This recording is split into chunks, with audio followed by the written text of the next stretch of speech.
Well, good morning, everyone. I think I'm just in morning time. Welcome to another coffee talk. Also, happy October. I can't believe we're in October already. That happened so fast.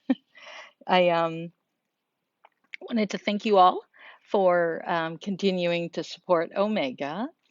Today, I was thinking of, we talked about clarity on Monday, and I've been thinking about, what if one of the steps was who do you need to contact? And what if we're afraid to contact people?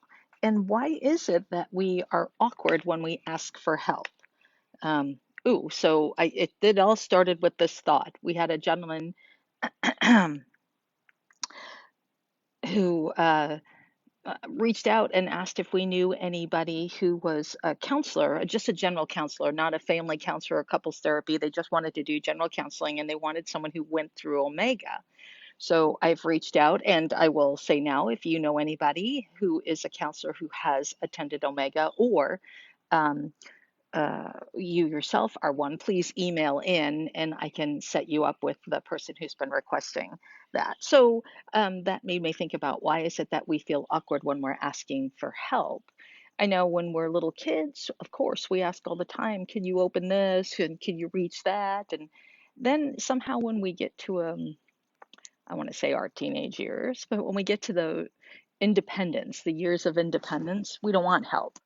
We can do it on our own. And it kind of becomes like a prove thing, or a growth. We learn how to take care of ourselves. We become responsible, which I think is wonderful. We should be able to become self-reliant.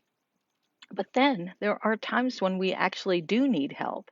And maybe it's because we've spent so long being self-reliant, we feel as if we ask for help, we failed, or we're less than. There's something wrong with us because we need assistance and help. I don't know where that thought from came from, but it seems to me that's a common experience. I've met a number of people who are struggling and they won't ask for help. And so you kind of just offer, hey, if you need anything, I'm here. And um, anyway, I was thinking about that, on how awkward it is when we ask for help. And sometimes the larger the help, the more awkward it is. And I'm not just speaking financially. It could be anything. Maybe you need a shoulder to cry on, or somebody to bounce an idea or off of, or maybe you do need somebody who wants to step into a business venture with you, or looking for guidance in anything in your life. I think asking for help is important as long as we don't abuse it. And remember, when we ask for help, the idea is we gather information and then we choose to make our decision. We do an activity in Omega where we do illustrate the idea of how we do go out of our way to ask, but it's never for assistance. It's just because we need, I don't know, we need assurance, or we need to have somebody feel, if we're looking for self-pity, or we need to feel secure. So we're asking, and there's nothing wrong with asking. It's the idea of making the choice on our own. Once I decide, okay, here's all my options, this is what I'm going to do. So there's that dichotomy. There are some things that we will ask for help on when we have a specific problem. And then there's some people who are so proud, they'll never ask for help and they will go down fighting, asking for help. I remember I interviewed a homeless person one time to find out their story. And in the back of my head, I'm thinking, everyone has a story, but how do you end up being homeless? There's so many things to do. How do you end up being homeless? And the gentleman that I spoke to had a family.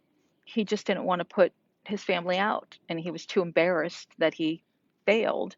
So it just turned into one night sleeping in his car, and then the next night sleeping in his car. And then that just slowly led to living on the streets. He ended up selling his car for money, and it wasn't drugs. He didn't do drugs or alcohol. He just couldn't seem to get out of a rut.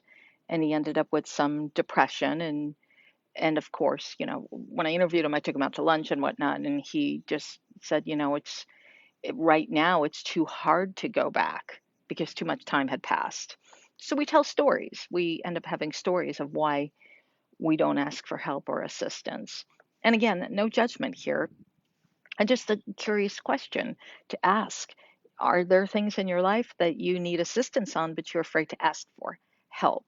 Are there some things that you um, are afraid to step forward with and you'd like to feel a little bit more confident, but you're afraid to ask for help? I find it fascinating now that coming out of the pandemic and possibly going into another shutdown, how health coaches and wellness coaches are on the rise and life coaching is on the rise.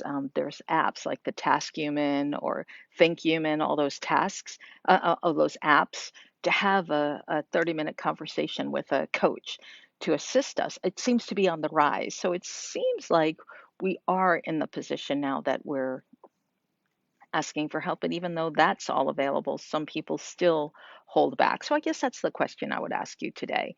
What is it that you're holding back on that you need assistance from and you're not asking for help, even though you need assistance? Um, anyway, that's all that has gone through my mind today. Thank you for joining me. I hope that you have a wonderful weekend. The weather is beautiful here in Arizona, and October getting ready for Halloween. Woo!